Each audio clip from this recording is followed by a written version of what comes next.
Город Лиман мало чем был известен до 2022 года. Теперь он окажется в сборниках интересных фактов и в списках вопросов для любых викторин. Окажется как населенный пункт, поставивший абсолютный рекорд по времени нахождения в составе Российской Федерации. К ужину 30 сентября вошел, до обеда 1 октября вышел. Взятие Лимана важно не только с военной точки зрения. Я не военный эксперт, однако ориентируюсь на то, что говорит тот же Руслан Левиев и другие эксперты. И мы понимаем, что дальнейший ход войны и деоккупация Луганской области во многом зависит от освобождения Лимана. Но самый важный здесь вопрос политический, конечно. Лиман официально сдан спустя менее чем 24 часа после подписания Путиным документов об аннексии, спустя менее 24 часов после торжественного концерта на Красной площади.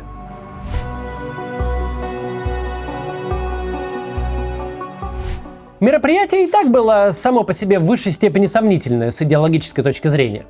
Потому что аннексия территорий, которые ты уже оккупировал, это, конечно, подло, гадко, незаконно, как угодно, но это хотя бы действие из реального мира.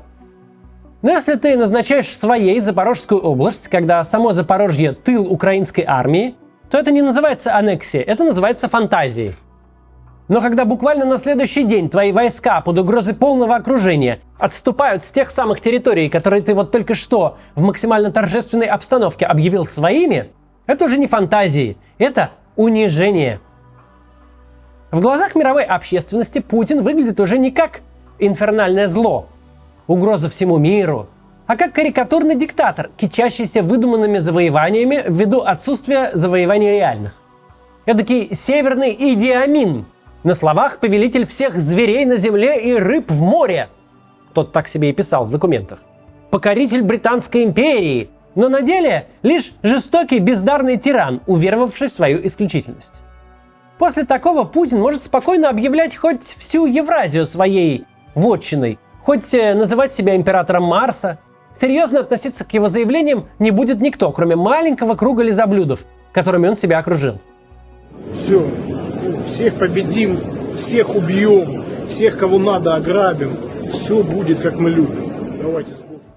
Украинским властям было очень важно освободить Лиман, чтобы перебить, обессмыслить и вытеснить путинскую вечеринку из публичного поля.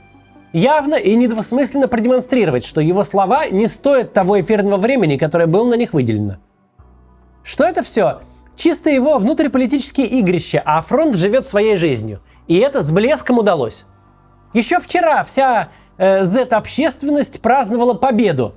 Сегодня ищет предателей и обвиняет Генштаб в непрофессионализме и даже в измене. Возникает дежавю с началом сентября, когда после изюма с Балаклеей даже самая непрошибаемая публика из Z-каналов и фанатов русского мира принялась бранить российское руководство пуще любой оппозиции.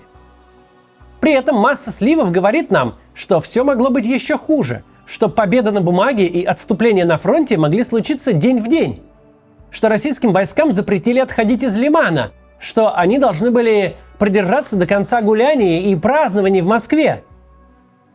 То есть люди сидели под угрозой полного окружения, бессмысленно клали свои жизни, отступая по узкой простреливаемой дороге, только для того, чтобы Путин выглядел не так позорно, как на самом деле. Чтобы его историческая Россия не разваливалась в руках прямо в момент подписания документов. В этом смысле все кремлевские прихлебатели действительно были правы. Речь Путина историческая. В том смысле, что историки, авторы учебников и документальных проектов очень любят именно такие моменты. Моменты, которые описывают эпоху без лишних уточнений. Это празднование большой победы в момент, когда у России посыпался второй за месяц фронт. Это буквально формирование реальности телевизором, когда всем, включая украинскую армию и ее руководство, пытаются внушить, что их победили, потому что объявили о своей победе. Этот момент описывает прошедшие 20 лет лучше сотни публицистических колонок. Все в путинской России так. Телевизором можно сделать все. Можно, например, его самого, никому и ничем неизвестного чиновника, превратить в отца нации за полгода. Можно победить пандемию, выиграть любые выборы. Вечером сказал гражданам правильную версию, а утром социологи спросили, как граждане ее запомнили. Вот он, замкнутый круг вымышленного мира. Беда заключается в том, что вооруженный противник не телезритель. Сложнее всего в этом смысле той части пропаганды, которая не просто вещает, но живет в каком-то контакте со зрителем и читателем. Ведь ей приходится лавировать между двумя реальностями. Одновременно и праздновать победу русского оружия в Москве, и тут же громить бездарное командование и требовать отправки генералов на передовую из-за поражения в Лимане. Одновременно стыдить мужчин, убегающих от мобилизации в Алма-Аты, Ош и Тбилиси, и рассказывать, как россияне в едином порыве становятся в очереди в военкоматы, мечтая поехать на фронт. Тем временем, пока в Москве празднуют победу, а в Украине сыпется фронт, в стране продолжается мобилизация, принявшая характер природной стихии. Никто, включая самых верных сынов официальной пропаганды, не готов взять на себя смелость сказать, что она идет по плану. Причем сразу с двух сторон. Со стороны общественного мнения и со стороны Министерства обороны. Сейчас обо всем этом поговорим, но сперва небольшое некоммерческое объявление про некоммерческий волонтерский пункт помощи беженцам в Риге, которым управляет 13-летняя девочка. И пункт этот работает отлично, лучше многих других, как рассказывают, чуть ли не лучше в Европе. Посмотрите. Война в Украине продолжается уже 7 месяцев. И каждый из ее дней превратился в ад для многих жителей страны. Они вынуждены бежать с оккупированных территорий, покидать свои дома. Кто-то бежит через Россию, а отсюда пытается уехать в Европу. Рига стала одним из перевалочных пунктов для транзитных беженцев. Многие из них приезжают на местный автовокзал, не имея ни денег, ни места, где ночевать, ни билетов к конечному пункту. Мало того, люди часто не знают, куда ехать дальше. Они дезориентированы и находятся в чужой стране. Это заметили ребята из молодежной организации Риги Young Folks LV, которая занимается развитием молодых людей с 12 до 25 лет, организацией совместных походов, лагерей и так далее. С 8 мая они стали помогать беженцам из Украины. Сначала нескольким семьям, а потом увидели, что никто кроме них этим не занимается.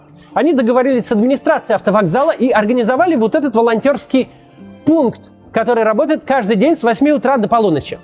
Волонтеры помогают выбрать и разработать маршрут до следующей точки, исходя из ситуации человека, обеспечивают еду и жилье на 2-4 ночи, оплачивают билеты. Все это за счет жителей Риги и подписчиков их сообщества в Фейсбуке. Это не государственный фонд, и никакой другой поддержки у них нет. Young Folks LV нужны волонтеры. Если вы в Риге, вы можете стать одним из них. Ежедневно в волонтерский пункт на автовокзале, вот в этот, требуется 16 человек. Одна смена 4 часа, не так уж и много. Если вы хотите помочь лично, обращайтесь прямо в пункт на автовокзале или заполняйте анкету в описании. Это немного времени и очень важно. Именно волонтеры здесь больше всего сейчас нужны. Если вы не из Риги и хотите помочь финансово, помогите, пожалуйста. Волонтерский пункт Young Folks – одно из самых надежных мест для помощи, где люди могут получить базовую и информационную поддержку. Так, меня зовут Ирина, я приехала в Латвию тоже из-за войны, из-за Одессы, мне 13 лет. Вот я тут с конца мая, получается, я делаю то же, что и все волонтеры. Мы помогаем людям с билетами, с ночлегом, с едой. Короче, все, что им надо, потому что ситуации бывают разные, и никогда не знаешь, с чем человек, с каким запросом придет. Ну, если у кого-то есть вопросы, то они обычно спрашивают у меня, но также найти путь людям, куда им надо. Это может быть обычная Варшава, Польша, это может быть Ирландия, это может быть не быть мест, потому что, допустим, вчера был концерт, мест, где ночевать не было. Мы там все вместе искали, где селить людей, мы заполняем анкеты. Ну, банально приготовить какую-то лапшу быстрого приготовления или пюре. Ну, украинцы, понятное дело, они все едут с оккупированных территорий. Это, ну, раньше был Мариуполь, сейчас в основном люди из Луганска или Купянска. Вот они выезжают, как только появляется какой-то гуманитарный или так называемый зеленый коридор. Самый частый запрос – это, наверное, куда-то уехать, потому что Латвия переполнена, им некуда деваться, поэтому они просят билеты. А если это бесплатные билеты, то это не на тот же день, поэтому это ночлег, это еда. Это на данный момент это еще очень популярны теплые вещи, потому что люди выезжают в чем было. А тут холодно, куда они едут обычно холодно, поэтому это им необходимо. Самая важная помощь для нас — это, наверное, скинуть какой-то донат, потому что все билеты, все ночлежки, вся еда, все вещи покупаются на деньги. Либо, если человек находится в Риге, то привезти нам что-то. Если это просто Латвия, то заказать доставку. У нас там много всяких компаний, которые могут привезти нам что-то из продуктов или вещей. Кстати, про это объявление. Ира мне на днях написала и сказала, что пункт сейчас собирает средства на то, чтобы купить за 3000 евро микроавтобус. Им постоянно нужно возить людей, и есть волонтеры-водители, и вот им очень помог бы микроавтобус. Если кто готов пожертвовать на него часть суммы или даже всю, пишите, пожалуйста, по ссылке в описании.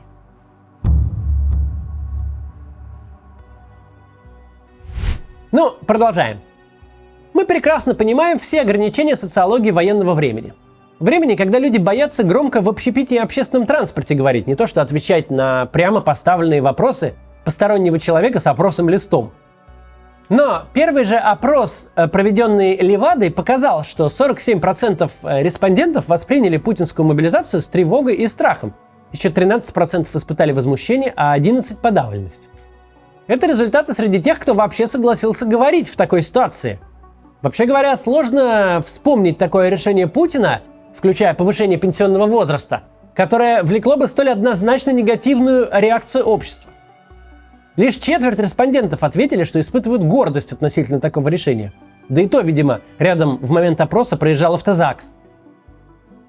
Надо помнить, что в режимах типа нашего на вопросы социологов отвечают в основном лоялисты. Отвечают те, кто лекции Соловьева не пропускал и спешат сдать экзамен. Тут вы можете возразить, дескать, Левада – это независимая социологическая служба, даже иностранный агент. Но нет, выбросьте эту чепуху из головы. Проведение социологических исследований – очень дорогая штука. Независимыми в России могут быть только совсем крошечные конторы, вроде Russian Field. Для всех остальных государство – главный и почти единственный клиент. Поэтому, несмотря на совершенно разную публичную репутацию, цифры ФОМ, ВЦИОМ и Левады обычно отличаются в рамках погрешности. Мобилизация в гражданах вызывает ужас. Это социологический факт, против которого не попрешь. Но ладно бы только это. Министерство обороны, кажется, делает все от себя зависящее, чтобы ужаса было еще больше, чтобы выбить почву из-под ног всех публичных адвокатов мобилизации.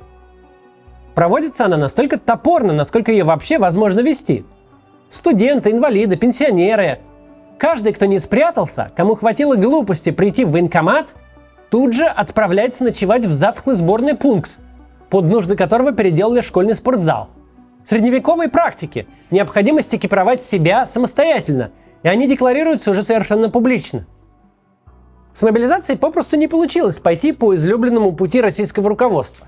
Не получилось пропагандой нарисовать удобную картину мира, где на фронт загребают не всех подряд, где каждый мобилизованный проходит тщательную подготовку, где молодые мужчины стоят в очередях в военкоматы. Ведь пропаганда отлично лжет, когда дело касается чего-то далекого и непонятного, экономических проблем Европы или там мнимого противостояния с США. Но лгать точно так же о чем-то личном для зрителя, о ценах в магазине, о зарплатах или вот о мобилизации так легко не получится. Мобилизация же напрямую касается каждого гражданина России, поэтому врать о ней сложно. Не получится уверить зрителей, что призывают только молодых мужчин с боевым опытом, когда у половины из них есть знакомые сильно непризывного возраста с десятком хронических заболеваний и без всякого боевого опыта, которому пришла повестка. Не получится врать зрителю, что вся Россия мечтает встать под ружье, когда почти каждый мужчина из его окружения боится идти в военкомат. Симоньян, Соловьев, даже Собянин рады бы сказать, что все идет по плану, но бездарные военкомы и генералы лишают их малейшего на то шанса. С одной стороны, это, конечно, неизбежный продукт системы. Система получила задание где-то нафармить сотни тысяч людей и справляется как умеет. Но с другой стороны, как это ни странно, именно такой формат мобилизации работает на высокопоставленных военных, а не против них. Гражданам мужского пола срочно явиться в военный комиссариат города Дербента. При себе иметь паспорт и военный билет.